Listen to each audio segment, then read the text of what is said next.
అపోస్తలుల కార్యములు 1వ అధ్యాయము.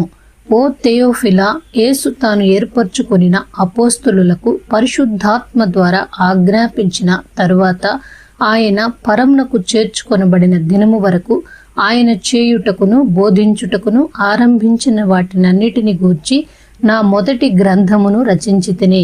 ఆయన శ్రమ పడిన తరువాత 40 దినముల వరకు వారికి అగపడుచు దేవుని రాజ్య విషయములను గూర్చి బోధించుచు అనేక ప్రమాణములను చూపి వారికి తన్ను తాను సజీవునిగా కనుపరుచుకొనెను.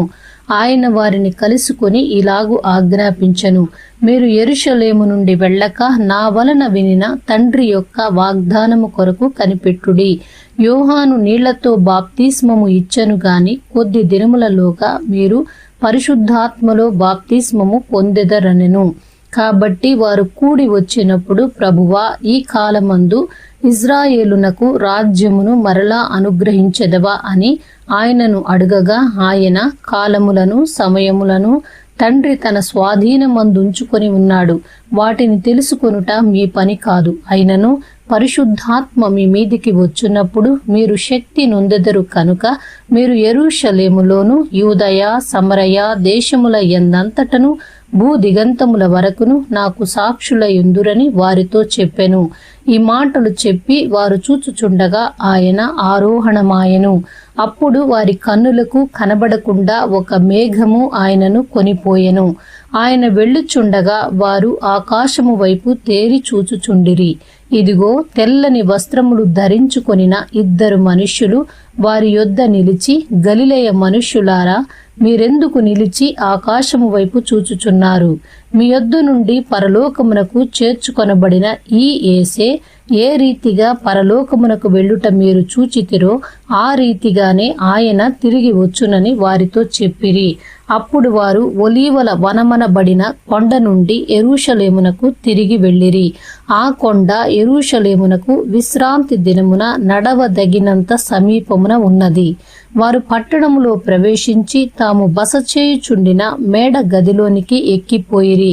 వారెవరనగా పేతురు, యోహాను, యాకోబు, అంద్రెయ, ఫిలిప్పు, తోమా, బర్తులోమయి, మత్తయి, అల్ఫయి కుమారుడగు యాకోబు, జెలోతే అనబడిన సీమోను, యాకోబు కుమారుడగు యూదా అనువారు.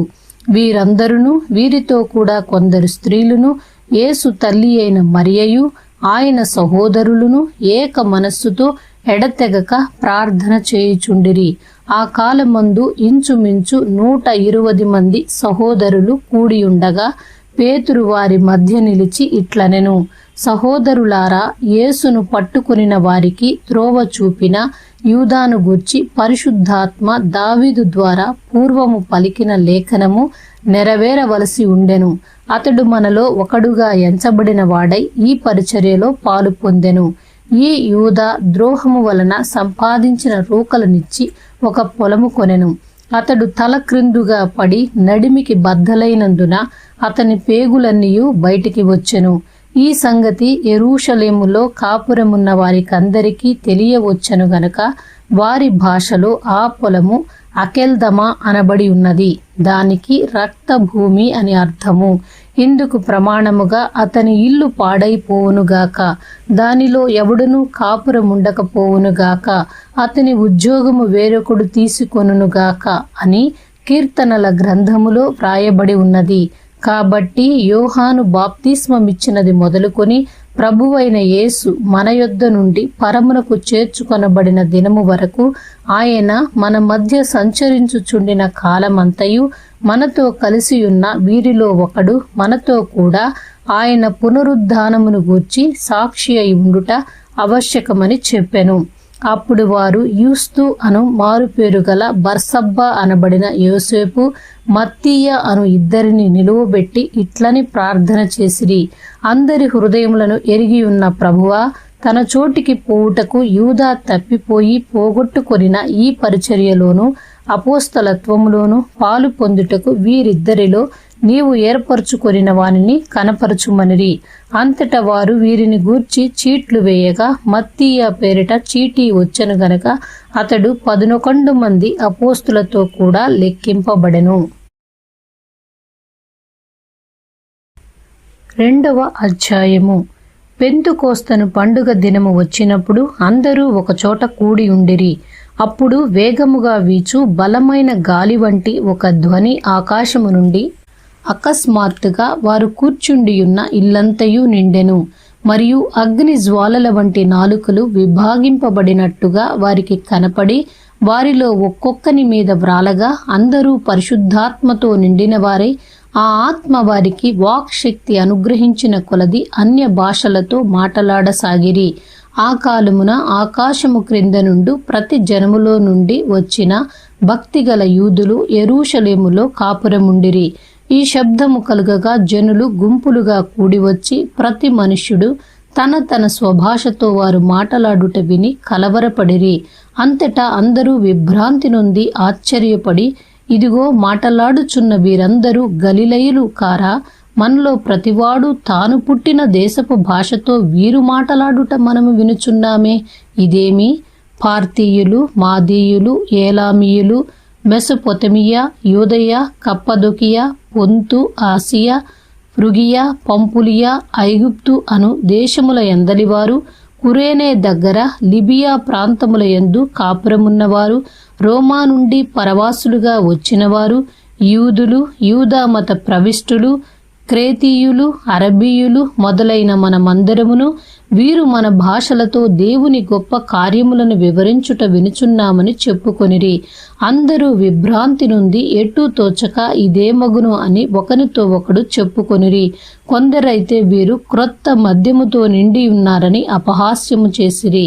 అయితే పేతురు ఆ 11 కూడా లేచి నిలిచి బిగ్గరగా వారితో ఇట్లనెను, యూదయ మనుష్యులారా, యెరూషలేములో కాపురమున్న సమస్త జనులారా, ఇది మీకు తెలియగాక.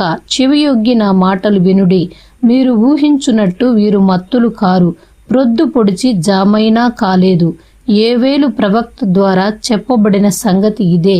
ఏమనగా, అంత్య దినములయందు నేను మనుష్యులందరి మీద నా ఆత్మను కుమ్మరించెదను. మీ కుమారులను మీ కుమార్తెలను ప్రవచించెదరు. మీ యవ్వనులకు దర్శనములు కలుగును. మీ వృద్ధులు కలలు కందురు. ఆ దినములలో నా దాసుల మీదను నా దాసురాండ్ర మీదను నా ఆత్మను కుమ్మరించెదను గనుక వారు ప్రవచించెదరు. పైన ఆకాశమందు మహత్ కార్యములను, క్రింద భూమి మీద సూచక క్రియలను, రక్తమును, అగ్నిని, పొగ, ఆవిరిని కలుగచేసెదను. ప్రభువు ప్రత్యక్షమగు ఆ మహాదినము రాకమునుపు సూర్యుడు చీకటిగాను చంద్రుడు రక్తముగాను మారుదురు. అప్పుడు ప్రభువు నామమును బట్టి ప్రార్థన చేయు వారందరూ రక్షణ పొందుదురు అని దేవుడు చెప్పుచున్నాడు. ఇశ్రాయేలు వారలారా, ఈ మాటలు వినుడి. దేవుడు నజరేయుడగు యేసు చేత అద్భుతములను, మహత్కార్యములను, సూచక క్రియలను మీ మధ్యను చేయించి ఆయనను తన వలన మెప్పు పొందిన వానిగా మీకు కనపరచెను. ఇది మీరే ఎరుగుదురు. దేవుడు నిశ్చయించిన సంకల్పమును ఆయన భవిష్యత్ జ్ఞానమును అనుసరించి అప్పగింపబడిన ఈయనను మీరు దుష్టుల చేత సిలువ వేయించి చంపితిరి. మరణము ఆయనను బంధించి ఉంచుట అసాధ్యము కనుక దేవుడు మరణ వేదనలు తొలగించి ఆయనను లేపెను. ఆయనను గూర్చి దావీదు ఇట్లనెను, నేనెల్లప్పుడూ నా ఎదుట ప్రభువును చూచుచుంటిని. ఆయన నా కుడిపార్శ్వమున ఉన్నాడు గనుక నేను కదల్చబడను. కావున నా హృదయము ఉల్లసించెను, నా నాలుక ఆనందించెను, మరియు నా శరీరము కూడా నిరీక్షణ కలిగి నిలకడగా ఉండును. నీవు నా ఆత్మను పాతాళములో విడిచిపెట్టవు, నీ పరిశుద్ధుని కుళ్ళు పట్టనియ్యవు. నాకు జీవమార్గములు తెలిపితివి. నీ దర్శనం అనుగ్రహించి నన్ను ఉల్లాసముతో నింపెదవు. సహోదరులారా, మూల పురుషుడగు దావీదును గూర్చి మీతో నేను ధారాళముగా మాటలాడవచ్చును. అతడు చనిపోయి సమాధి చేయబడెను. అతని సమాధి నేటి వరకు మన మధ్య ఉన్నది. అతడు ప్రవక్త అయి ఉండెను గనుక అతని గర్భఫలములో నుండి అతని సింహాసనం మీద ఒకరి కూర్చుండబెట్టుదును అని దేవుడు తనతో ప్రమాణపూర్వకముగా ఒట్టు పెట్టుకున్న సంగతి అతడెరిగి, క్రీస్తు పాతాళములో విడువబడలేదనియు ఆయన శరీరము కుళ్ళిపోలేదనియు దావీదు ముందుగా తెలుసుకొని ఆయన పునరుద్ధానమును గూర్చి చెప్పెను. ఈ యేసును దేవుడు లేపెను. దీనికి మేమందరము సాక్షులము. కాగా ఆయన దేవుని కుడిపార్శ్వమునకు హెచ్చింపబడి పరిశుద్ధాత్మను గూర్చిన వాగ్దానమును తండ్రి వలన పొంది మీరు చూచుచూ వినుచున్న దీనిని కుమ్మరించి ఉన్నాడు. దావీదు పరలోకమునకు ఎక్కిపోలేదు, అయితే అతడిట్లనెను, నేను నీ శత్రువులను నీ పాదముల క్రింద పాదపీఠముగా ఉంచు వరకు నీవు నా కుడి పార్శ్వమున కూర్చుండుమని ప్రభువు నా ప్రభువుతో చెప్పెను.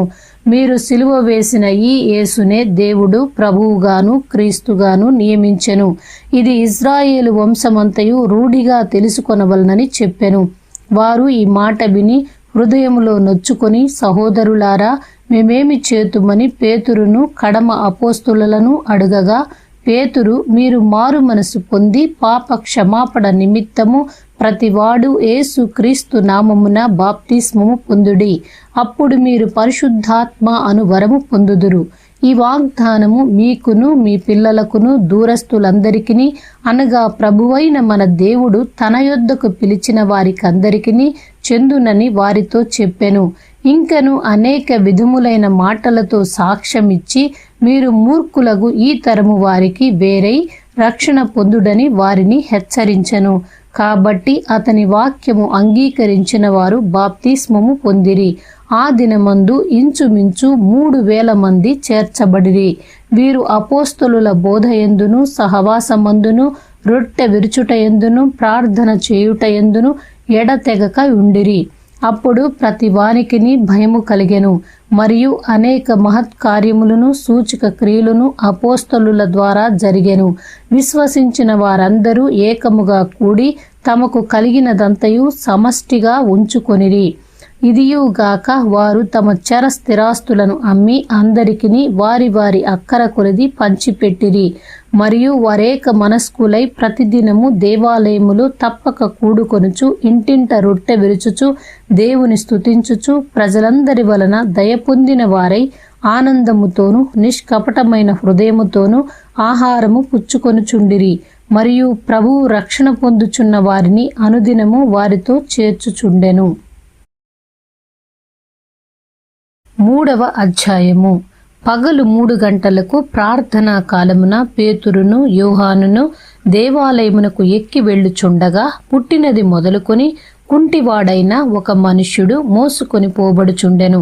వాడు దేవాలయములోనికి వెళ్ళు వారిని భిక్షమడుగుటకు కొందరు ప్రతిదినము వానిని శృంగారమను దేవాలయపు ద్వారమునొద్ద ఉంచుచూ వచ్చిరి.